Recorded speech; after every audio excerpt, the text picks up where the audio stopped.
wanted to join the best team, join the Chiefs, join the Bills. If you wanted to join the best team, maybe even consider joining the Baltimore Ravens. Maybe there's an opportunity for Hopkins to earn more in the New England offense with Bill O'Brien.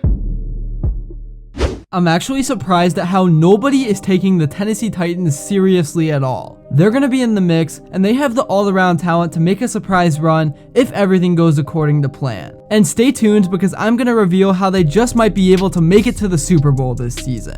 Of course, we have to talk about the huge news that recently transpired, and that Deandre Hopkins decided that he's going to be a Titan after a long month of waiting to hear where he was going to go and tons of different speculation. I know Hopkins isn't necessarily in the prime of his career anymore, but he's still a really solid vet type of guy that could develop great chemistry with Tannehill, assuming that he gets the week 1 start. But more importantly, with the young QBs, if they somehow get in towards the end of the season. It's crazy how fast people forget that D-Hop was the best receiver in the whole league not too long ago, and the only reason he fell off is because he played for the Cardinals for a bit, who were one of the worst teams in the league, and he couldn't stay on the field. Now that he's back to being fully healthy and is himself, I could totally see him having a career-reviving season, because he's going to be a part of a very talented all-around offense. And yes, I know what you're thinking. Before you go commenting, I'm very aware that last year this team was 7-10, but they were still in the division race until the very last game of the season, and they really just never found their passing game and ended with the 3rd worst passing attack in the whole league, which also led them to having the 4th worst offense in the league. The thing that so many people overlook is how they dealt with injury after injury after injury on both sides of the ball, and just 2 years ago,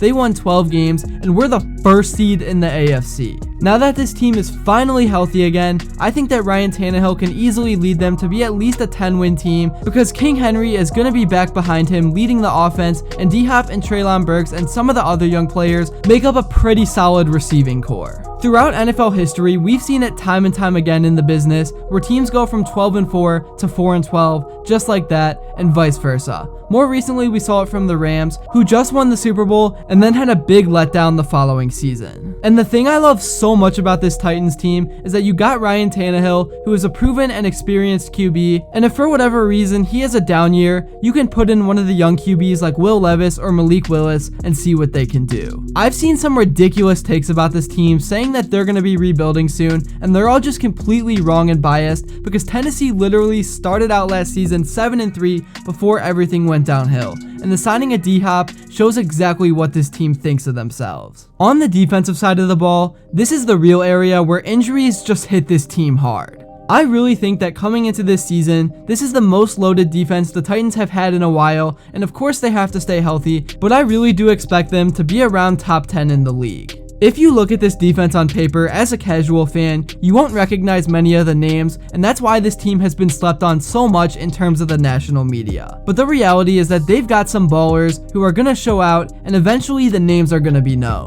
This defense all starts up on the line, where Jeffrey Simmons and his new contract anchor arguably one of the best defensive fronts in the league. And around him will be Denico Autry along with Tyler Tart and Naquan Jones, who are all names that still go unrecognized to any casual fan. As for the linebackers, there definitely is a question concerning who will start alongside the newly acquired Azeez Al-Shaair, but Monty Rice is the odds-on favorite to win that role. And beside and behind those guys will be a lot of the players that are coming off injuries that I expect to be back to their fullest form. This team has really taken the word underrated to heart and made it their identity. So even though you don't see anyone mentioning the Titans when talking about the Super Bowl picture, I would not be surprised at all if this team is right in the mix as the season starts to unwind. And can you imagine Deandre Hopkins holding up the Lombardi Trophy for the first time with his new team after just 1 season? That would just be crazy.